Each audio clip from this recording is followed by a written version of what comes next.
10 бөлүм. Рехабам Шекемге жөнөдү. Анткени бүт ысрайылдыктар аны падыша кылыш үчүн Шекемге келишкен эле. Небаттын уулу Жаробам бул тууралуу угаары менен Мисирден кайтып келди. Анткени ал Сулаймандан качып Мисирде жашап турган. Ага киши жиберип чакыртышты. Жаробам менен бүткүл Ысрайыл келип Рехабамга мындай дешти: "Сенин атаң бизге оор моюн турук салган. Сен эми атаңдын бизге салган оор моюн туругун жана оор жумушун жеңилдет. Ошондо биз сага кызмат кылабыз." Рехабам аларга: "3 күндөн кийин мага кайра келгиле" деди. Эл тарап кетти. Рехабам падыша атасы Сулайман тирүү кезинде анын алдында турган аксакалдар менен кеңешип, алардан: "Кандай кеңеш бересиңер? Бул элге эмне деп жооп берейин?" деп сурады. Алар: "Эгерде сен бул элге жакшы мамиле кылсаң, алардын көңүлүн алсаң, алар менен жакшы сүйлөшсөң, анда алар сага өмүр бою кул болушат" дешти.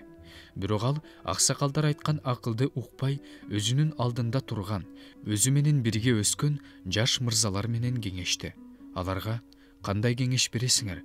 Атаң башыбызга салган оор моюн турукту жеңилдет деп жаткан элге эмне деп жооп берейин?" деди. Аны менен бирге өскөн жаш мырзалар ага мындай дешти: "Атаң бизди эзген.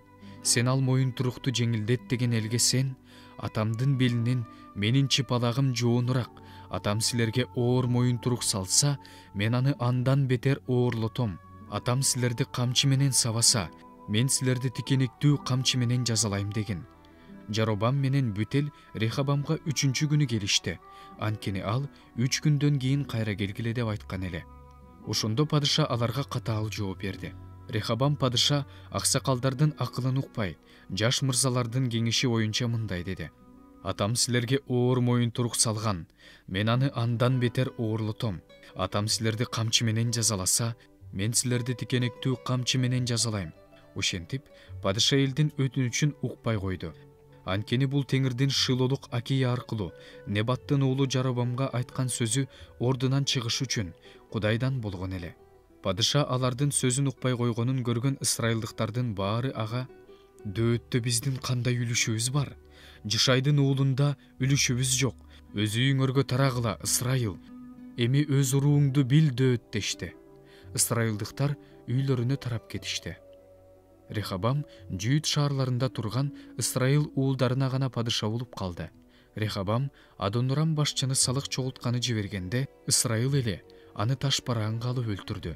Рехабам падыша арабасына отуруп, Иерусалимге качып жөнөдү. Ысрайыл ошондон бүгүнкүгө чейин Дөөт тукумуна каршы.